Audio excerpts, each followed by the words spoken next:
Hey, what's up guys? Anthony here with Vortex Visions Designs. Appreciate you for tuning in. And yeah, I'm just having another art talk as I'm sketching away more of my Eat or Die characters. If you haven't seen any of my other videos, basically Eat or Die is a series I've created in 2018. It's just an ever-expanding roster of battle-ready food characters, and I've been trying to make a game out of it, or at least the concept of a game, for a couple years now. And yeah, so I appreciate you for stopping by and joining me on this little sketch journey as I'm sketching away some characters for the game. And basically, I'm just trying to generate any idea that comes to mind. Food related. I want them to be mostly comprised of food. The weapons themselves can have little trinkets and stuff like that that are not entirely made of food and like that kind of thing, but you know, like this character right here, I'm drawing his name is Deli Defender, and he's just this little sandwich guy. Like, I feel like he'd be a little tiny guy just wandering around like a deli themed world or level, whatever you want to call it. And yeah, that's basically the idea of where I'm going with most of these are themed foods that would fit in a certain level of the game. And the style of game that I'm trying to go for is 2D action adventure platformer, very similar and heavily inspired by Hollow Knight, but you know, I don't want to copy somebody's work or their style of game. It's just more so like the level of detail within that game is just beautiful, and I want the Eat or Die game to be in a similar fashion where it's just very vibrant, very crisp looking, it's very smooth, it makes you engage the whole time. It's like there's always something new. You can replay the game and have different playability, like it has replayability to it. And like, so I'm drawing this character right here. I'm calling him Layered Lord because he's a layered cake guy. Like, he can be the guardian of a dessert themed level of sorts. And I just thought the idea was really cool. And you know, he's got maybe this candle, this long candle that could be used to light up areas, or you know, maybe he's just the guard for a cake castle or something like that. It could be anything.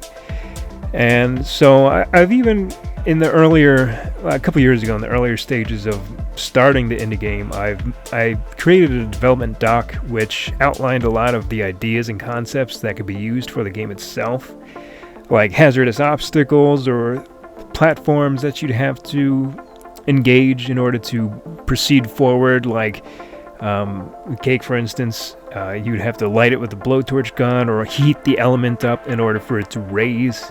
Copyright, don't steal my idea. But yeah, I think that stuff is really cool, and just like anything food related that comes to mind, because I don't want it to be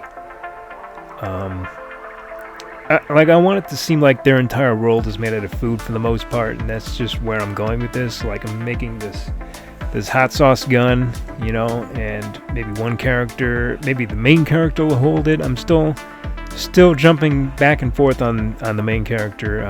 If you've gotten the chance to see any of the other characters of the series, or at least seen some of the character designs in one of my other art talks, then you'll know about Dungeon Donut. So I was tossing the idea around of having him be the main character, and I think antagonist, I can't remember. But yeah, one of the main characters of the game, and maybe he can hold the pepper pistol, or maybe he's got an arsenal of different food-related swords. Or the reason why I chose him is because he has legs and he's got a weapon and a defense. So I think he can easily switch out items with somebody who is equipped with that kind of stuff. And you can add like different costumes to him and stuff like that. But maybe I want other characters to be played in the game. Maybe I want this to be a co-op game. I don't know if you guys have any ideas of maybe what you would envision for this type of game. Definitely let me know in the comments, and I'll check it out, and you know, you might spawn another idea. But yeah, so I want this to be a really fun and engaging, funny. Obviously, there's gonna be plenty of food puns, so I want it to be a punny game that's just got so much charm to it. I really want it to be a charming game. Each character has their own personality. I would say that I have higher expectations for the vision I have in my mind than what I'm probably capable of putting out, but that's not going to stop me from really going full force on this and really making something worthwhile. And heck, if it doesn't even succeed, I will still be proud of the accomplishment, even of what I made so far. I'm very happy to have experienced that, because like I've said in the other art talks, I've gotten to work with artists, like collaborate with them and generate their concepts of my characters. I've had Brian Allen of Flyland Designs. He's a pretty popular artist. He's made the cover art of what at the time was originally supposed to be the box art for the card game. Still, before I dive into other topics, still working on that project. That was the initial idea before I even made the decision to try an indie game, is to make a card game, and I think that would be the best route to go for now, because if I get a card game is much easier to make than a video game, by the way. It's a lot cheaper, but if I can do that and maybe fund it on a Kickstarter or just offer the game on my website and people start buying that, any of the profits I get towards that will go towards the indie game. And I feel like it would also help introduce people to the general idea of Eat or Die and what they are, as well as maybe what to expect within the game. And maybe that would interest them more to put it towards another Kickstarter or some other like crowdfunding page where you can kind of contribute to the progress of the Eat or Die game, and you can get maybe a Patreon. You can get exclusives to behind the scene contents, or just where I'm at with it. So also let me know in the comments if that interests you, if you'd like to see a Patreon, if you think this is worth supporting, definitely let me know. But yeah, I've always had the all or nothing mindset, and since 2018 I've been doing just that, and really just, you know, on and off with making characters, having these ideas, and just kind of writing the story as I go. Like I said, I have the development doc, but I haven't really gotten the chance to refine that as much. I've been focusing more on just the character design, and for me, I feel like that's essential to generate the idea of what would work and what wouldn't.